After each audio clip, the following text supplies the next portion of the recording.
म्हणजे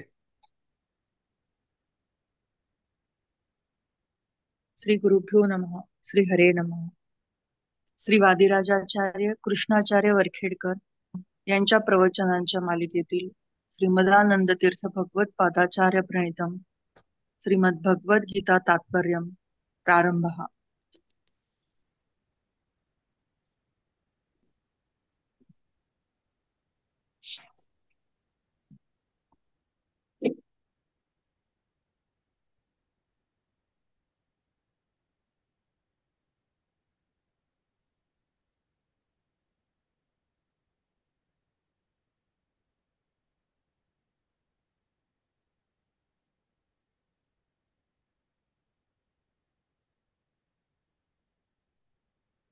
ट्रेन सुरू केलंय.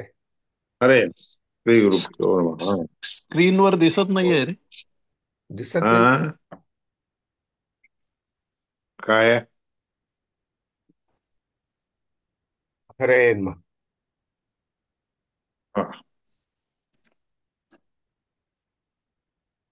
श्रीमद भगवद गीता तात्पर्यम प्रथमोध्याय. भाष्यामध्ये जे गोष्टी म्हणजे चांगल्या रीतीने स्पष्टपणे कळत नाहीत ते सगळ्या गोष्टी भगवद्गीता तात्पर्याच्याद्वारे मला कळून जाईल. त्यासाठी हे भगवद्गीता तात्पर्य आहे. प्रथमोध्याय तर भगवद्गीतेमधील पहिला अध्याय सुरू करतायत. श्री गुरुभ्यो नमः. समस्त गुण संपूर्णं सर्वदोष विवर्जितम् नारायणं नमस्कृत्य गीता तात्पर्यम् उच्यते. समस्त गुण संपूर्ण परमात्मा सगळ्या गुणांनी परिपूर्ण आहे. सर्व दोष विवर्जितम कोणत्याही प्रकारच्या दोष त्याच्यामध्ये नसतात. दोष सगळे दूर होऊन गेलेले आहेत. अशा नारायण नमस्कृत्य त्या नारायण परमात्म्याला नमस्कार करून गीता तात्पर्य उच्यते भगवद्गीतेचं तात्पर्य सांगत आहेत आचार्य.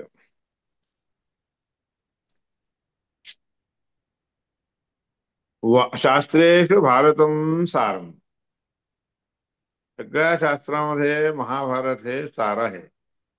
सगळ्या शास्त्रांचा सार महाभारतात असतो. तत्र नाम सहस्रकम आणि त्याच्यामध्ये विष्णू परमात्म्याचं सहस्रनाम विष्णू सहस्रनाम हे वैष्णवम कृष्ण गीताच विष्णू सहस्रनाम आणि वैष्णवम कृष्ण गीताच. वैष्णवम इथं काय आहे तत्र नाम सहस्रकम वैष्णवम पर्यंत संबंध. विष्णू परमात्म्याला संबंधित असणारे असे नाम सहस्रनाम विष्णू सहस्रनाम.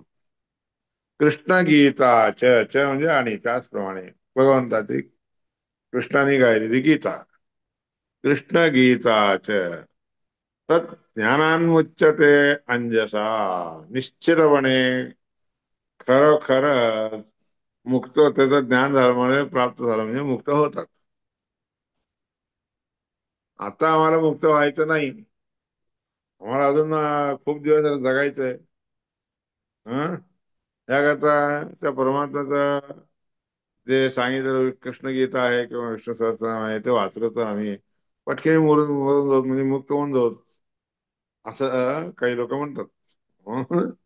तज्ज्ञानान मुच्यते सदा अंजसा. अंजसा शब्दाने अर्थ निश्चितपणे असा देखील येतं. अंजसा म्हणजे ज्या ज्या गोष्टीपासून मुक्ती प्राप्त करून घ्यावी याची इच्छा असेल त्या सगळ्यापासून.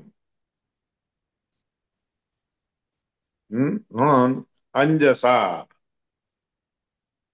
अंजू म्हणून हे धातू आहे. अंजू अंजू हे शब्दाचा अर्थ धृतम म्हणजे लवकरपणे लवकर या उद्देशाने सांगितलं. अंजू, अंजनम वगैरे इत्यादी जे असतात की नाही. अंजन म्हणजे काय, जे काही आपण काळा काळा कलर वगैरे लागतात की नाही, म्हणजे आरशावर जे काळा रंग लावायचा आहे, तो रंग लावला की कसं होतं, काळात पडलं की ताबडतोब ते सगळीकडे सगळीकडे पांगत. याप्रमाणे अंजसा शब्दाचा अर्थ जितके पाप आहेत की नाही, तर सगळेचे सगळे पाप नष्ट होऊन जातात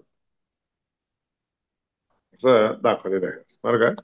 तर याप्रमाणे वैष्णवम कृष्ण गीताच शास्त्रेषु भारतम सारम, सगळ्या शास्त्रामध्ये भारत हे सार आहे.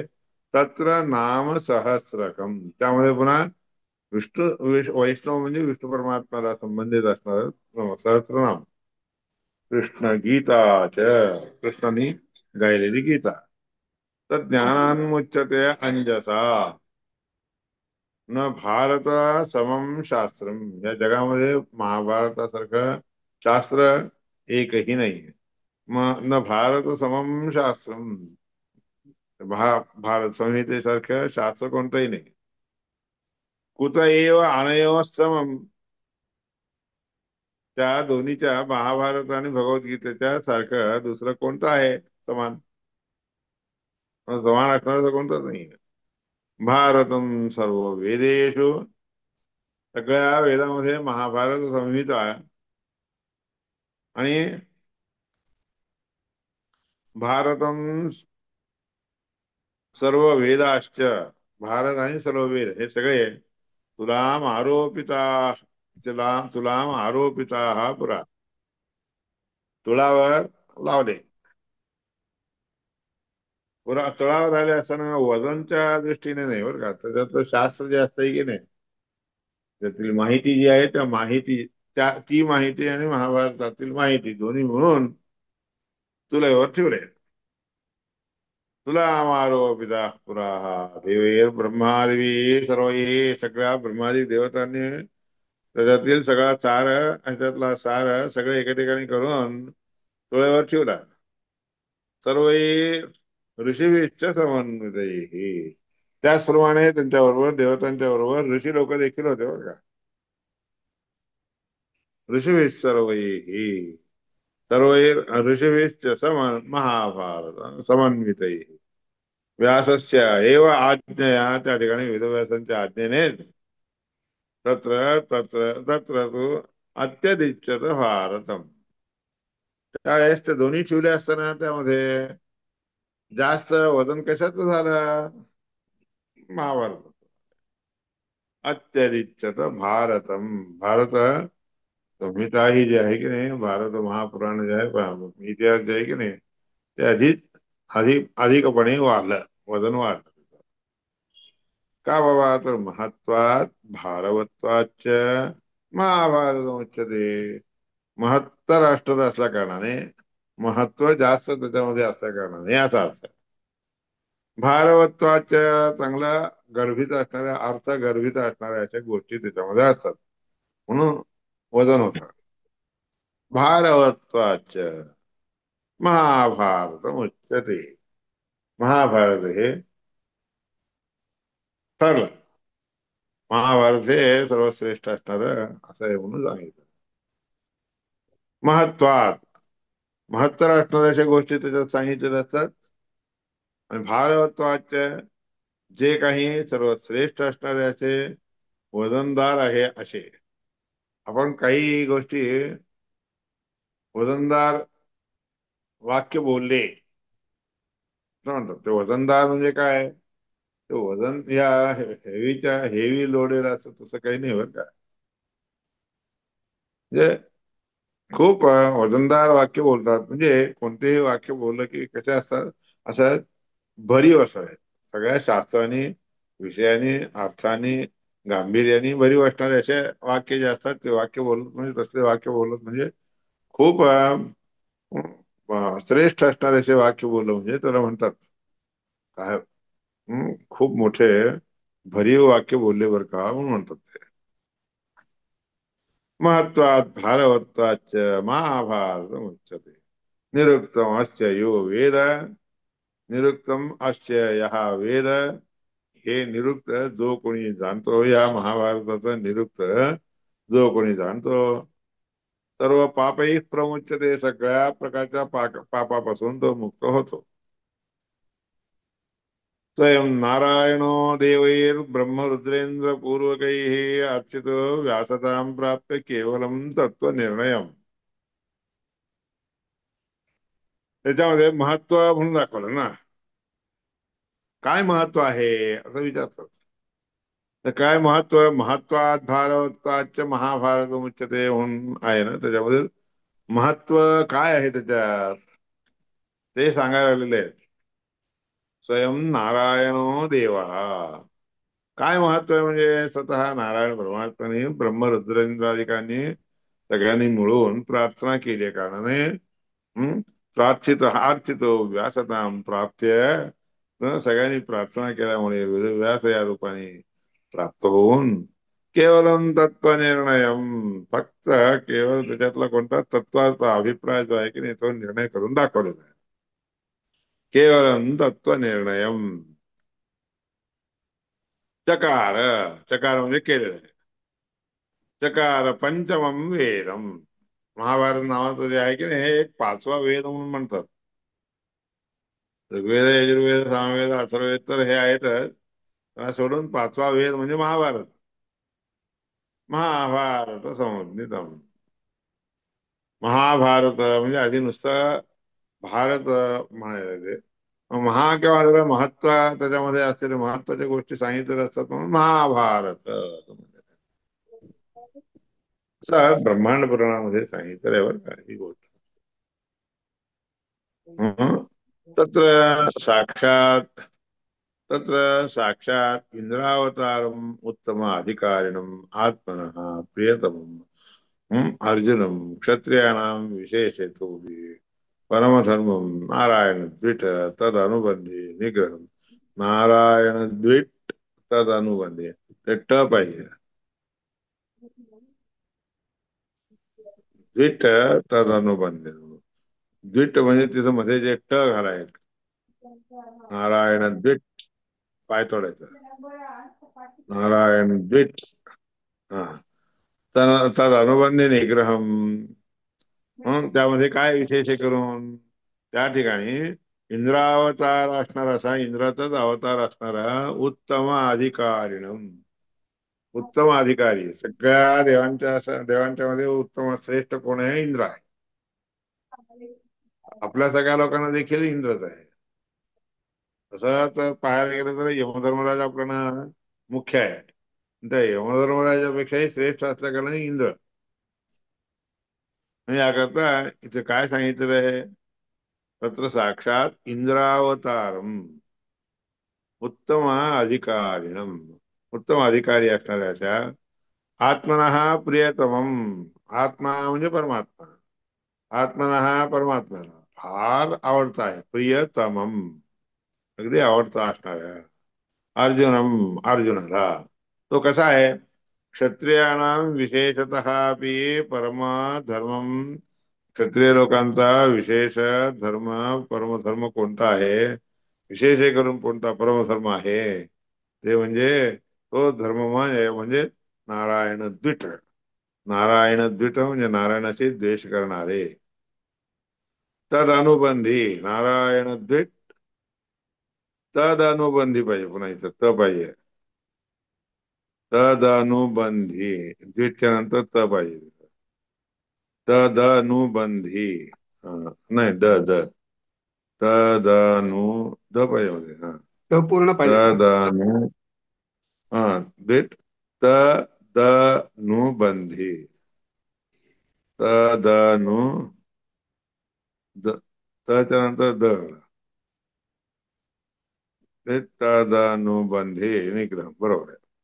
नारायण द्विट तद अनुबंधी निग्रहम, जरा अनुबंध म्हणजे त्याच्या बरोबर जे कोणी अनुबंध म्हणजे संबंध ठेवून घेऊन वागणारे लोक आहेत, नारायणाशी द्वेष करणारे लोक आणि त्याच्या बरोबर सहाय करणारे, त्याच्या अनुबंधामध्ये म्हणजे त्याच्या ह्याच्यामध्ये फॉलोअर्स, त्या सगळ्यांचा निग्रहम, निग्रह करायचं म्हणजे काय, त्यांचं दमन करावं, त्यांना रस्त्यावर आणणे, किंवा त्यांचा नाश करणे. तद अनुबंधी निग्रहम. बंधू स्नेहात. बंधूचा स्नेह, बंधूवर असणारा एक स्नेह असतोय. बंधू म्हणून एक प्रकारचा एक स्नेह असते. अधर्मत्वेन आशंक्य. बंधू स्नेह नावाचा असतो की नाही, त्या स्नेहामुळे आपल्याला काय वाटतं, अरे अधर्मत्वेन आशंक्य, तो जे करत आहे ते सगळं अधर्म आहे असं शंका घेऊन. आपला बंधू असल्या कारणाने बंधू आहे तो, पण तो जर वागायचा अधर्माप्रमाणे वागला तर चांगलं नसतंय ना. म्हणून बंधू स्नेहात अधर्मत्वेन आशंक्य.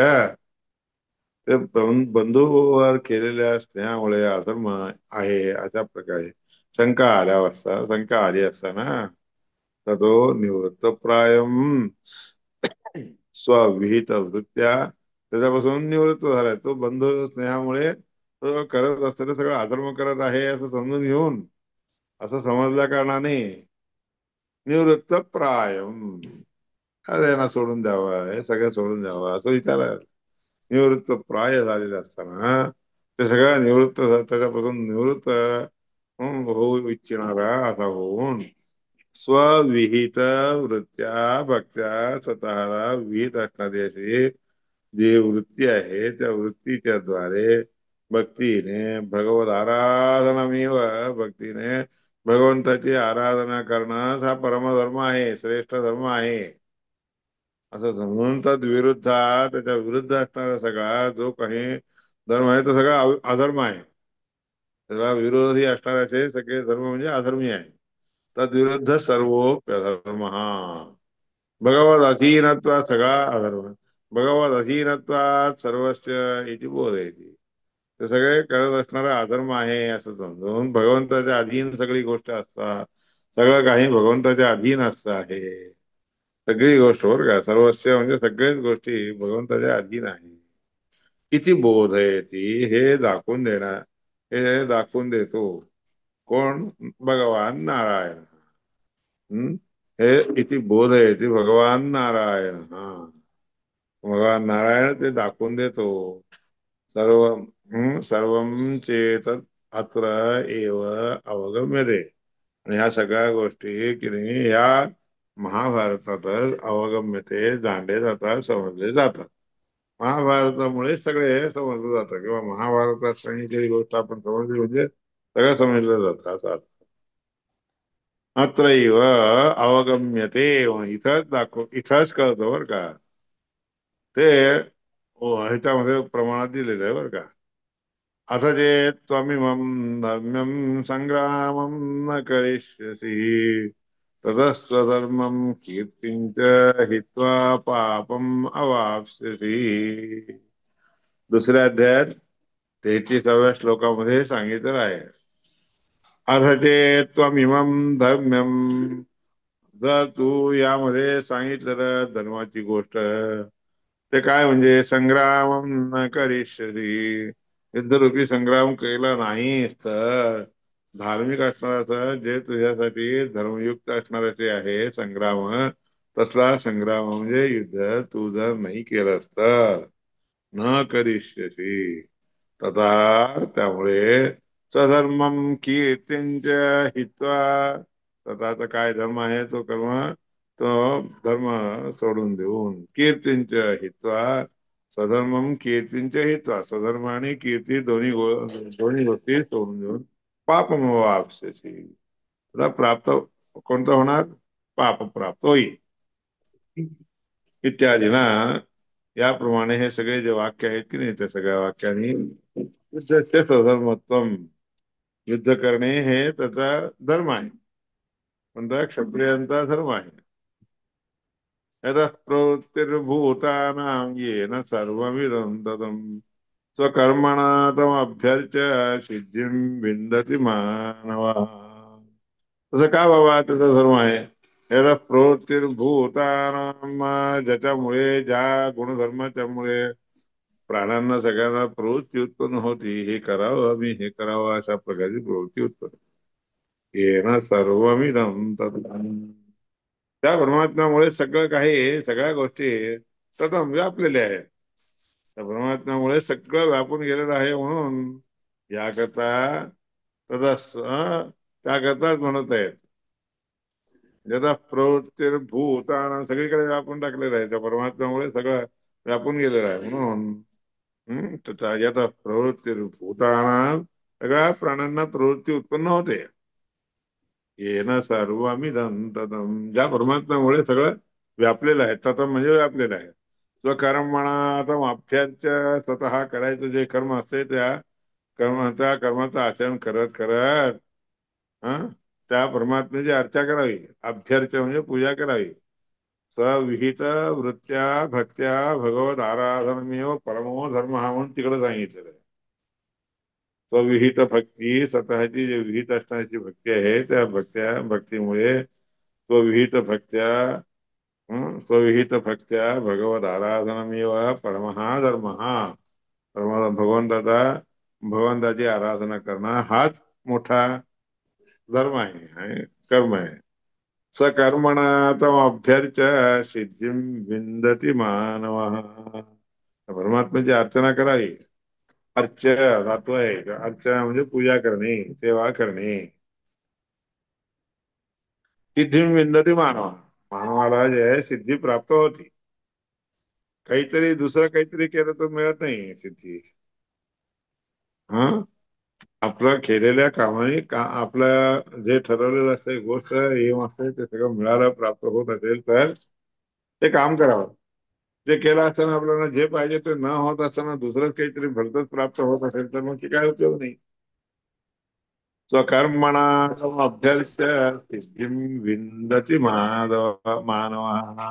म्हणून शरद तसं केलं तर ते सिद्धी प्राप्त होती बरं का. श्रेयां स्वधर्मो विगुणः परधर्मात् स्वनिष्ठितात् अनुष्ठितात्. श्रेयान् स्वधर्मो विगुणः सहा स्वतः करायचं काम असतं की नाही धर्म आहे की नाही ते आचरण करणे याला म्हणतात श्रेयस्कारक आहे. आपल्याला विहित असणारं जे काम करायचं असतंय ते केलं तरच आपल्याला श्रेयस प्राप्त. परधर्मात दुसऱ्यांनी करायचा जो धर्म आहे तो चांगल्या रीतीने जरी तुम्ही केला तरी देखील व्यर्थ आहे. कारण आपल्याला जे विहित आहे तो धर्म आपण जर चांगला अनुष्ठान केला तर त्याच्यामुळे त्याला चांगले गुण मिळतात. श्रेयस प्राप्ती होती, कल्याण प्राप्ती होती. परधर्म चांगल्या रीतीने आचरण केलं तरी देखील व्यर्थ आहे. स्वधर्मे निधनम श्रेय. स्वतःचा धर्म आचरण करत जर मेलं मृत झाला तर श्रेय प्राप्ती. परधर्मो भयावह. दुसऱ्यांचा धर्म आपण जर चांगल्या रीतीने आचरण केलं तरी देखील नरकास प्राप्त होतो. भय प्राप्त होतो. भय कुठे मिळतो तुम्हाला? नरकामध्ये. भयप्रद भयावह. या लोकांमध्ये देखील असताना आपल्याला भीती इत्यादी प्राप्त होती ती देखील परधर्म आचरण केल्याने प्राप्त होती बरं का. परधर्मो भयापह. सर्व गुह्यतमं भूया. सर्व गुह्यतम सगळ्या गोष्टीमध्ये गोप्य असणारी गूढ असणारी अशी गोष्ट तुम्हाला मी पुन्हा सांगतो. सर्व गुह्यतमं भूया शृणु मे परमं वचा. मी सांगत असलेली चांगली गोष्ट जी आहे अगदी सर्वश्रेष्ठ असणारी गोष्ट तुम्ही ऐका. इष्टोऽसि मे दृढमिती. मला फार अगदी निश्चितपणे एक आवडता माणूस आहे तो. तो वक्ष्यामि ते मला फार आवडतं असं कारणाने मी तुझ्या सुखाची गोष्ट सांगतो ऐका. ऐकून मन्मना भव मद्भक्तो मद्याजी माम नमस्कुरु. मनामध्ये केव्हाही परमात्म्याच्या बद्दल मत म्हणजे परमात्मा. मनमना म्हणजे कोणीतरी कोणाचं भलत्याच मनामध्ये विचार करत बसला तर उपयोग नाही. म्हणून मन मना भव मत भक्तो. माझ्या मनामध्ये माझीच आठवण करतो, माझीच भक्ती करतो. मध्याजी तुम्ही जे काही यज्ञ याग वगैरे करतात ते सगळं माझ्यासाठी म्हणून करा. माम नमस्कुरु त्याच्यानंतर नमस्कार करा. म्हणून मनामध्ये परमात्म्याचं चिंतन करावं. भक्ती कोणाच्या बद्दल करावी? परमात्म्याच्या बद्दल करावी. यज्ञ याग वगैरे काही जे काही आहे ते सगळे कशा कोणी करावे? परमात्म्याच्या प्रीत्यर्थ करावे. आणि सगळं करून शेवटी नमस्कार परमात्म्याला करायचं असतं बरं का. मन्मना भव मद्भक्तो मद्याजी माम नमस्कुरु. म्हणून 16 प्रकारची जी पूजाची पद्धत आहे की नाही, त्या 16 प्रकारच्या पूजेच्या पद्धतीला मनमना म्हणून पहिल्यापासून जे आहे मनामध्ये परमात्म्याचं चिंतन करावं. हे बघा, आवाहन, आसन, आवाहन, आसन, अर्घ्य, पाद्य, काय आचमनीय, हे सगळे जे आहे मनमना. मग भक्त हा त्यानंतर बाकीचे जे आहेत की नाही, आचमनीय झाल्यावर स्नान, वस्त्र, अलंकार, भूषण, या सगळ्या गोष्टी दुसरे मग भक्त हा म्हणून. मग या जे येऊन त्याच्या पुरतं जे आहे की नाही, धूप, दीप, नैवेद्य, हम्म हे सगळ्या आर्तिक्यापर्यंत त्या गोष्टी ते सगळे मग याजी. आणि मग सगळं झाल्यानंतर कसं आहे, पुरसा शिरसा दृष्ट्या मनसा वचसा तथा पद्भ्याम कराभ्याम जानुभ्याम प्रणामोष्टांगैरितः. साष्टांग नमस्कार करून, साष्टांग म्हणजे सर्वस्व त्याला समर्पण करण्यापर्यंतचे आले गोष्टी, एवढ्या सगळ्या 16 रूपाने पूजा करावी परमात्म्याची मी सांगितलं. मामी वैश्य, असं जर तू रोज केलं, नित्य केलं तर मामी वैश्यसे सत्यंते. खरी गोष्ट सांगतो तुला, तू कुठे जातोस? माझ्याच कडे जातोस, म्हणजे माझ्या लोकांना जातोस. प्रतिबन प्रति प्रतिजाने प्रियोस्मे. हे चांगल्या रीतीने जाणून घे. तू मला खूप आवडता आहेस म्हणून तुला मी समजून घ्यावं म्हणून सांगायला लागलो आहे. सर्व धर्मान परित्यज्य, सगळ्या प्रकारचे धर्म सोडून द्यावेत. माम एकम शरणम व्रज, इतर गोष्टी सगळ्या सोडून द्यावेत आणि मलाच शरण जावं तू. अहम तो मी एकटाच जे आहे तुला सर्व पापेभ्यो मोक्षयिष्यामि मा शुचा. सगळ्या प्रकारच्या पापापासून मी तुला मुक्त करतो, याच्याबद्दल काहीही शंका ठेवून घेऊ नको. मा शुचा, शोक करू नको, विचार करू नको. इत्यादीना, ह्या सगळ्या वाक्याच्या द्वारे इत्यादीना तधर्मेणैव भगवदाराधनस्यैव कर्तव्यत्वं तदन्यस्य त्याज्यत्वम्. त्यामुळे काय करतं, ह्या सगळ्या वरच्या सांगितलेल्या वाक्याच्या द्वारे काय सांगतायत? स्वधर्मना एव भगवत आराधनस्य, आपल्या आपल्या धर्माला जे विहित आहे, सांगितलेलं आहे, त्या धर्माने भगवंताची आराधना करावी, तेच करावी. भगवत आराधनस्यैव कर्तव्यम्. आपण करायची गोष्ट काय आहे बाबा? तर भगवंताची आराधना करणेच हे सर्वश्रेष्ठ कर्तव्य. आणि तर अन्यश्च त्या भगवत आराधना सोडून बाकीच्या सगळ्या गोष्टी ज्या आहेत की नाही, ते आपण कधीही करायला जाऊ नये. ते त्याज्य म्हणजे सोडून देण्याजोगे असतात. कारण ते केल्यानंतर ते दुसरे जे असतात, भगवत आराधना सोडून इतर देवतांची आराधना वगैरे केली असताना त्याच्याने तुम्हाला कोणत्याही प्रकारचे फळ प्राप्त होत नाही. तर अन्यस्य त्याज्यत्वम, करून दुसऱ्या सगळ्या गोष्टी कशा आहेत? त्याज्य आहेत, सोडून देण्याजोग्या आहेत. तदमेनैव भगवदाराधनस्य एव, 2 वेळा एव एव घातले. सधर्मेणैव, स्वतःच्या धर्माच्या द्वारेच, भगवत आराधना सेवा, आणि ते देखील काय करावं? भगवंताची आराधनाच करावी. 2 गोष्टी इथं एव एव शब्दाने सांगितलेल्या आहेत. ते काय? एक कोणता? स्वधर्मी नैव म्हणून सांगितलंय, कारण दुसऱ्यांचा जो धर्म आहे त्याचा चांगल्या रीतीने अध्ययन केला असताना असं वर आलेलं आहे. चांगल्या रीतीने जरी आचरण केला तर सोडावे म्हणून सांगितलंय. म्हणून तिथं एव म्हणून सांगितलंय. सधर्मेणैव भगवत आराधनस्य एव म्हणून इथे देखील सांगितलंय. भगवंताची आराधनाच करावी, बाकी सगळं करू नये. कर्तव्यतंत्र अन्यस्य त्याज्यतंत्र, ते सोडून बाकी सगळ्या गोष्टी त्याज्य आहेत. त्याज्य आहेत म्हणजे सोडण्याजोग्या आहेत. नाहं वेदैर्न तपसा न दानेन न चेज्जया शक्त्या शक्य एवं विदो द्रष्टुम दृष्टवान मां यथा. हे बघ, नाम वेदैही, मी कोणत्याही वेदांच्या द्वारे, न तपसा, तपश्चर्या वगैरे केल्या असताना, न दानेन, दान धर्म वगैरे केल्याने, न च इज्जया, न च म्हणजे कोणत्याही रीतीने इज्जय नसते पूजा करत असत तरी होत नाही.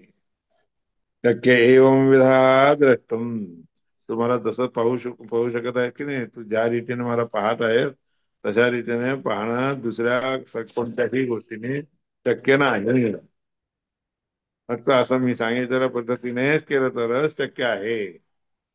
दृष्टवान अशी माम यथा, मला तू जशा रीतीने पाहिला आहे की नाही तसं दुसऱ्या गोष्टीने मी पाहायला जाणार नाही. भक्त्या तू अनन्य शक्य, अनन्य भक्तीने मी शक्य आहे. असं दिसणं, असं समजणं मला शक्य आहे. मला माझ्याबद्दल दिसणं करणं वगैरे सगळं शक्य आहे.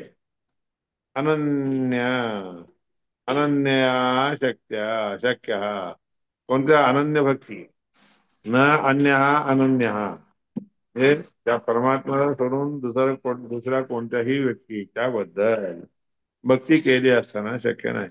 मी भगवंताची पण भक्ती करतो, पण शब्दाने काय होतं, ती पण करतो म्हणजे हे सगळे करून इतर देवतांची ठिकाणी, देवतांच्या ठिकाणी भक्ती करून त्याच्याबरोबर मी भगवंताची भक्ती करतो असं म्हण. हे चुकीचं आहे की नाही? हे मी भगवंताचीच भक्ती करतो, भगवंताच्या ठिकाणीच भक्ती करतो असं सांगावं. भक्त्या त्वनन्या शक्य अहमेवं विदो अर्जुन, या रीतीने मला जाणून घ्यायची इच्छा असेल तर तू अनन्य भक्तीने पाहावं. ज्ञातुम द्रष्टुम च तत्तेन, जाणून घ्यावं त्याचप्रमाणे मला पाहावं देखील. हे जाणणे ही एक गोष्ट वेगळी, द्रष्टुम म्हणजे पाहणे, जाणणे आणि पाहणे. जाणणे ही गोष्ट मनाची आहे. काय जाणणे हे कोणाचं कशाचं काम आहे? मनाचं काम. आणि दृष्टुम, द्रष्टुम म्हणजे हे काय? प्रत्यक्षपणे पाहावं. पाहणे हे जे आहे की नाही मनाने पाहणं नसतंय, जाणून घेऊन मनाने त्याला जाणून घ्यावं आणि नंतर दृष्टीने पाहावं. म्हणून दर्शन म्हणजे शास्त्र, शास्त्राला म्हणजे शास्त्र म्हणतात. द्रष्टुम म्हणजे त्या परमात्म्याला तुम्ही जरी मनाने जाणला तरी देखील पाहायचं झालं तर कसं शास्त्र वाचावं आता असं. पुढे की आम्ही पाहिलंय म्हणजे मनाने आम्हाला कळून गेलंय म्हणून, नुसतं मनाने कळून गेलंय म्हणून घेतलं तर एवढं चालत नाही. शास्त्रामध्ये देखील तो असा आहे, असं अशाबद्दल असं त्याला त्याचं स्वरूप दाखवलं गेलेलं. हे कशाने पाहावं? शास्त्राने जावं. नुसतं मनात विचार करत असलं तर मनाने काय तुम्ही शास्त्र सगळं कळतं काय? ते काय दिसतं काय? नाही. म्हणून त्या ठिकाणी ज्ञातुम द्रष्टुम च तत्वेन प्रवेष्टुम च परम, त्याच्यामध्ये आज जर चांगल्या रीतीने जाणून प्रवेश तुम्हाला मिळावा अशी इच्छा असेल तर तुम्ही याप्रमाणे जाणावं आणि पाहावं आणि त्याचप्रमाणे हे मनामध्ये ठेवून घ्यावं. म्हणून ही गोष्ट त्याने सांगितलेली आहे बरं का. तर ह्या भगवद्गीतेच्या तात्पर्याच्याद्वारे तुम्हाला बऱ्याचशा गोष्टी असे कळून जातील. आजचा हा विषय इथंच आपण संपवूया. पुढच्या उद्यापासून पुन्हा विशेष हे करून गीता तात्पर्याची माहिती तुम्हाला दिली जाईल. श्रीकृष्ण प्रणमस्तु.